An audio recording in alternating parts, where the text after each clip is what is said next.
Hello and welcome to Serena Speaks, and in this video I'm calling out to all the fourth year students who are going to be applying for their pre-reg 2018 because I understand the whole process for applying has completely changed and you guys are the first year to experience this.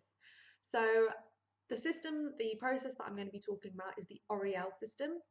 Don't know if I'm pronouncing that correctly, but let's just go on to the assumption that I am. And it is a new system for pre-reg pharmacy students, and you may already be in the midst of applying through the process, which is great, and hopefully this video can help you to know what to expect over the coming next few months. Or you may not have applied just yet and you're maybe thinking, should I apply, shouldn't I apply? So hopefully this video will give you a bit more of an insight into how to go about the process and what to expect from it. Now, I must stress out that the deadline to apply is the 21st of August 2017, which is coming up very, very soon. But don't panic, you still have time to apply if you haven't, and if you are in the middle of your application, there is still time to finish that off. So bearing that in mind, what is the Oriel system? Well, it replaces the old PharmaLife system, which used to be used in order to apply solely to hospital pharmacy. The benefit of the Oriel system is that it's one application and you can apply to both hospital and community sectors. So if you're sitting there thinking, oh, I don't really know what or where to apply to, the great thing is you can apply to both through this system. Now, the community pharmacies that are included include big chain pharmacies, also smaller independent pharmacies, but it is worth noting that not all community pharmacies are signed up to the Oriel system. So some supermarket chains, for example, you will need to go onto their individual website and go through their own application process, which is on the website. And just because you've applied through the Oriel system doesn't mean that you can't still apply through those other websites, those other supermarket websites. So apply to however many and whatever you want to, your choice. Now, if you haven't already, then you'll need to register on the Oriel website, which you can do at www.oriel.nhs.uk. We'll include the link in the description link below. And there's three main documents that would be worth looking at if you haven't already. One of them is the person specification, and this looks at what the desired and the essential criteria is that they will be looking for. The other is the professional attributes framework, and this is a whole list of competencies which will be used in the interview process later on, which I will talk about further down in the video. But yeah, worth looking at all those competencies. And the third bit is the job description, and these three documents will then you'll be able to see whether or not you're eligible to apply. So, like I said, worth checking that out. Now, the application form is broken down into 9 subsections, so it's quite a big document. So the first one is your personal details, second is eligibility, your fitness to practice, your referees. Now, in terms of your referees, you'll need 2. You'll need one which is an academic reference, so for example from a lecturer. The second will be either a employment, so if you're already in a job, get your reference, for example, from your line manager. If you're not though, then you can get something called a character reference, and this has to be someone that's known you. Usually it's for at least 2 years and they can vouch that, hey, you're a great candidate. Now, you can't be going to your parents, your siblings, or your close friends in order to do this. It does need to be someone else, and there usually is a list of who is classified as a character reference or who can give you a character reference. Usually, a pharmacist can give you a character reference. So if you've been going to the same pharmacy for the last 2 years and you've built up a relationship with your own pharmacist, they will probably be able to write you a character reference, but just double check that. Also in that application form is your competencies, employment, your preference, which I will talk in a big chunk later on, your equality and declaration. So if you're someone who's taken a gap year and now you're waiting to apply for the 2017-2018 programme, you may need to submit your MPharm certificate. If you're still in your final 4th year of MPharm, then you might need to submit your name, your university name and your student ID, so make sure to have those at hand. Now, when you go onto the Oriel website, there's a tab at the top that says Pharmacy Programs. Click on that and it gives you a whole list of all the different pharmacies that you can apply to through the Oriel system. And what's handy about the Oriel system is that it has a filter section. So you can filter whether it is maybe just hospital you want to apply for, or just community, or if it is that you want to apply to both. Maybe with community, you want to only apply to big chains. Maybe you want to only apply to small chains. Maybe with hospital, there's a particular sector that you're really interested in. So you want to filter your options based on that. Location is another one. Maybe you just want to apply to London placements, or maybe just placements in the Midlands, or wherever it is that works best for you. But it's great because you can really filter your options. What I would say though is, and whether you're applying through Oriel or you're applying through a website's own, a pharmacy's own website and their application process, if there are community pharmacies that you're not very familiar with, it'll be worth doing a research on them to see if they are affiliated with an external company or what external training they do as part of your pre-reg program. Now, a lot of community pharmacies will have in-house training, so maybe every month, every week, usually it's every month though, or a couple months, they will send you off on residentials, or you'll have a day full of training where an external person will come and help with your learning needs. So for example, with my experiences, I was with an independent chain, and they were great in that they were affiliated with quite a big external company. So once a month on a Saturday, we would go to these trainings, and like I said, it would be like a lecturer would teach you different aspects of the BNF, MEP, you would go through questions, and you got to meet other pre-reg students as well that were in independent pharmacies.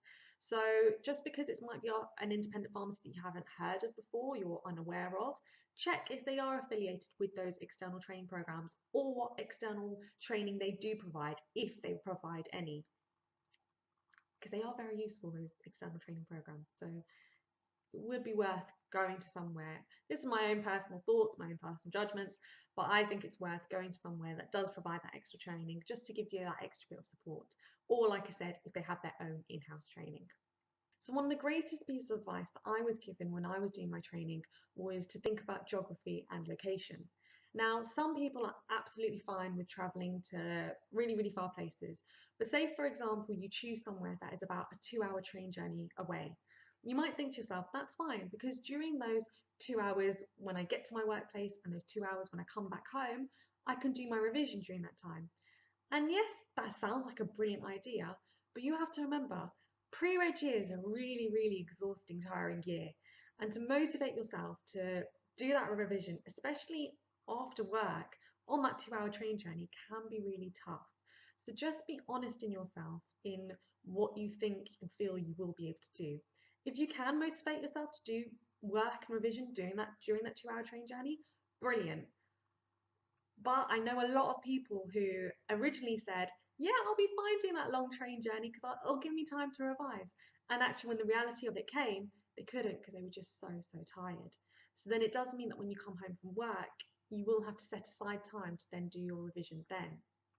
So it's about trying to find that balance of when you can efficiently fit in your own personal study time. It might have to be then during your breaks at work. You'll have to tailor and alter your routine, your daily schedule based on doing extra work, extra revision after work.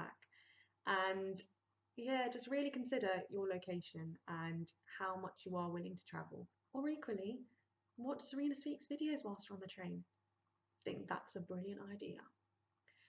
So let's talk about preferences. Now, preferences is a big, big section of the application process.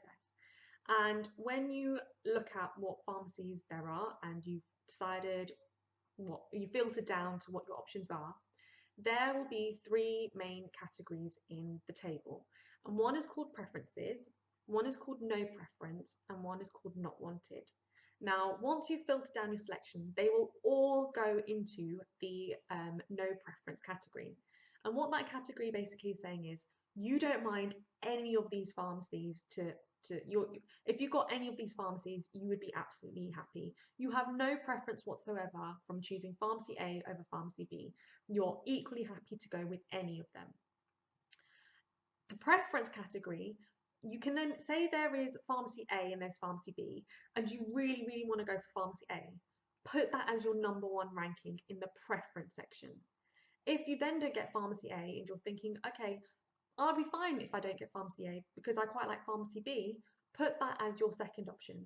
And you, in the preference section, you're basically ranking number one as what your most favoured pharmacy, that if you get through the process, that's the one you want to go for, all the way down, and you're ranking them by number.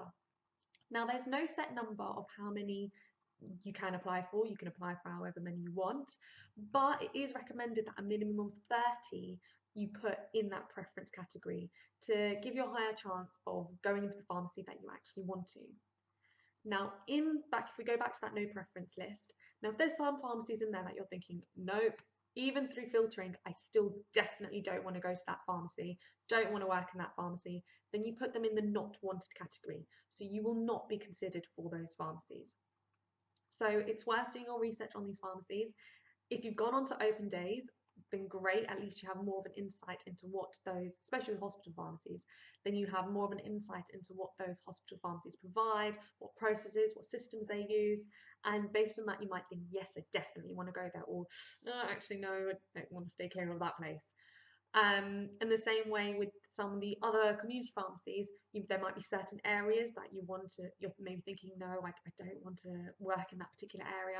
Equally, there might be areas where you're like, yeah, definitely, I'm going to put that as number 3 on my preference list, because actually I would really want to get pharmacy A and pharmacy B, but if I don't, I would be happy with, say, for example, pharmacy C. So it's quite straightforward really, and the more you play around with the system, the easier it is to use and to understand. Like I said, you can preference as many pharmacies as you want, but only preference pharmacies that you do actually want to go for. If you're thinking, I don't really know if I want this pharmacy, but I'll put it in my preference anyway.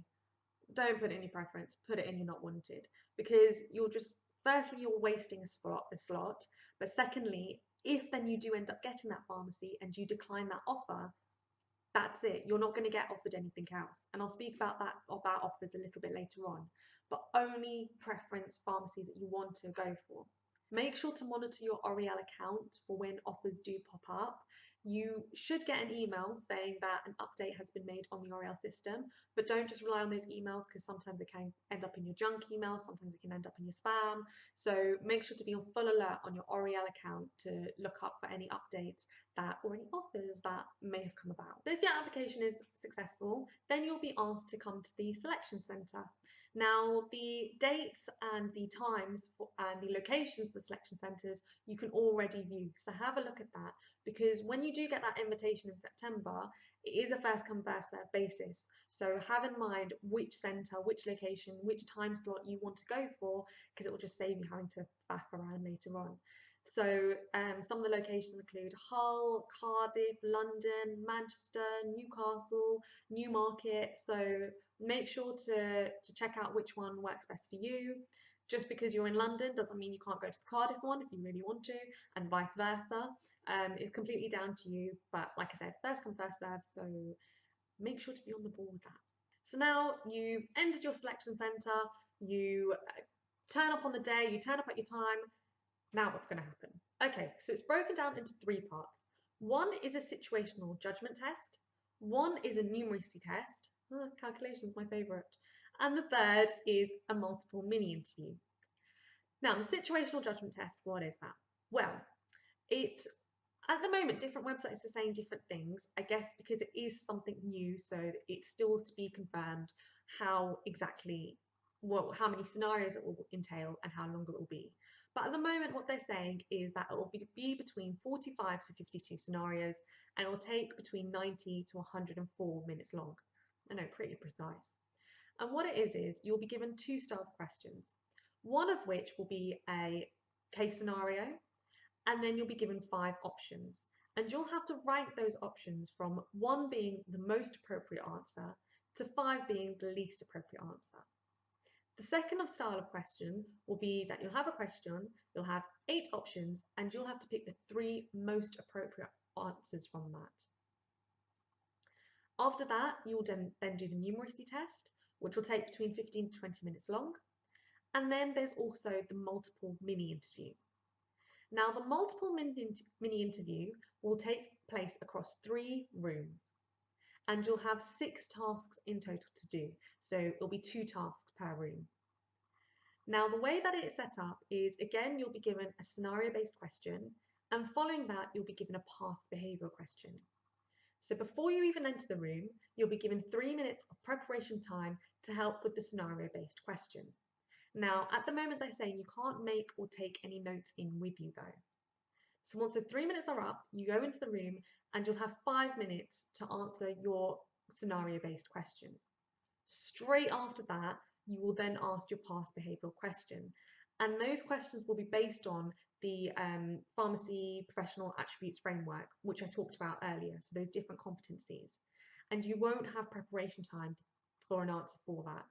But it'll be questions like, name a time when you worked successfully in the team, or name a time when you showed leadership qualities. It'll be those styles of questions. And again, that will be 5 minutes long. And you'll do that 3 times. And in each room, they're saying at the moment you'll have at least 2 assessors, one of which will most likely be a pharmacist. So when you go to the selection centre, you will need to bring an original and a copy of your passport and, if applicable, your rights to work documents. Now, say you got married and the name on your passport is different to what your name is now, then you'll need to bring a document of your marriage certificate, for example. Bring the original and the copy as well. But there's more information and details on that on the website, which again, I will put in the description box below. So the way in which that you'll be scored will be based on your situational judgment test plus your multiple mini interview. Now, the multiple mini interview will be weighted at 60% and the situational judgment test at 40%. The numeracy test won't be included in that. The numeracy test, they'll give a threshold and it's a pass or fail. If you fail to meet the threshold, then you won't be made an offer at all. But with the numeracy test, they're saying it will take about 15 to 20 minutes. You will be able to use a calculator, but it won't be multiple choice.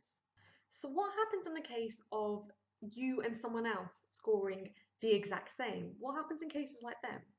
Well, say for example you do score the same numeracy test, situational judgment score and the mini interview. What the assessors will do is they will look back at your applications, they will look back at the situational judgment test, look back at the mini interviews and find a way to differentiate one from another because they have to rank you. So once everyone has had their selection centre days, REL will rank all of you guys depending on how you did in the assessments. And depending on how you've done will depend on which pharmacy will be allocated to you, which is why when you're doing your preferencing, it's so important to preference only the pharmacies that you're willing to work in. Because say, for example, you get chosen your 30th option and you're thinking to yourself, oh, you know what, I don't actually want that choice. I only put it down for the sake of it. That's the only choice you're going to get. If they give you the 30th choice, that's your choice. So you can decline that offer, but then REL isn't going to give you another option. That is it. However, you can opt in to upgrade, which means that say if any of the choices above that 30th option suddenly become available because someone else has declined, for example, you will then automatically be upgraded to that offer. And that now becomes your new offer and you can't revert back to any previous offer. So say, let's go back to our 30th example. Say you got your 30th option, you clicked and opted to upgrade, and then you're still thinking, oh, you know what, actually, I'm actually quite happy with this offer. But suddenly the 29th option, your 29th option suddenly becomes available. You will then be given that 29th option and you can't go back to that 30th option, even if you're actually happy to have it. But you can opt in to upgrade at any time and you can opt out to upgrade at any time as well. So if you are giving your 30th option and you're like, and originally you think, oh yeah, I'm gonna upgrade because I don't want this. And then later on in the day you think, actually no, I'm quite happy with that. You can click to opt out to upgrade. So, and you can do that up until you either get upgraded or until you accept the offer. And you have to accept the offer within 48 hours. So, which is why it's so important to keep aware of your emails, but definitely have a look at your REL account to make sure that if an offer is made, then you do accept it or decline it in the correct amount of time. But like I said, if you don't see your Oriel account or you don't see your email after 48 hours after the offer being made, that has now expired and that's it, it's gone, it's bye-bye. Same way, like I said, if you decline an offer, that's it, it's gone, it's bye-bye. Oriel won't find another option for you. Quite hardcore. But they do stress that out quite a bit. So in your preferences, only put the pharmacies that you are willing to actually work in.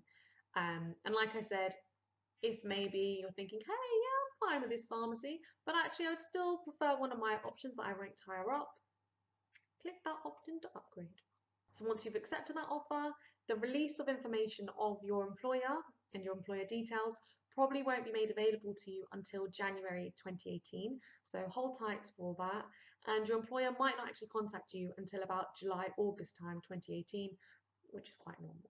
So just be aware of that. Now, what's really good is that you'll actually receive feedback based on your situational judgment score, situational judgment test score, your multiple mini interview, your numeracy test, and any feedback and notes that the assessors might make. And that will again become available around January 2018. With regards to Oriel, your offers will probably be made around November, December time. And if you decide to apply outside of the Oriel system, what I would really recommend is making a list of all the deadlines that there will be for those other pharmacies and other websites that you will apply for. Because especially in fourth year, when you're sorting out your dissertation stuff, when you've got your essays, when you've got other coursework and other things going on, having those list of deadlines will at least prioritize which applications you need to apply for and at what time. So make sure to check those out too. So I'm hoping this video gives you a bit more insight in the application process of Oriel and what you can expect of the next few months to come. Any current pre-reg students, newly qualified pharmacists, any pharmacists that have been working, why not comment below and give any advice, hints or tips, additional hints and tips that you can give for the next generation of pre-reg students. I'm sure they really appreciate it. So comment below with any ideas that you can think of, anything that can maybe make that application stand out a bit more, maybe things that you learned through your own application processes that really helped you get the placement that you want. Comment below. And if you found this video useful, why not give it a like? Share, subscribe, check out my Facebook page, follow me on Twitter, check out my previous videos, and best of luck on your application process.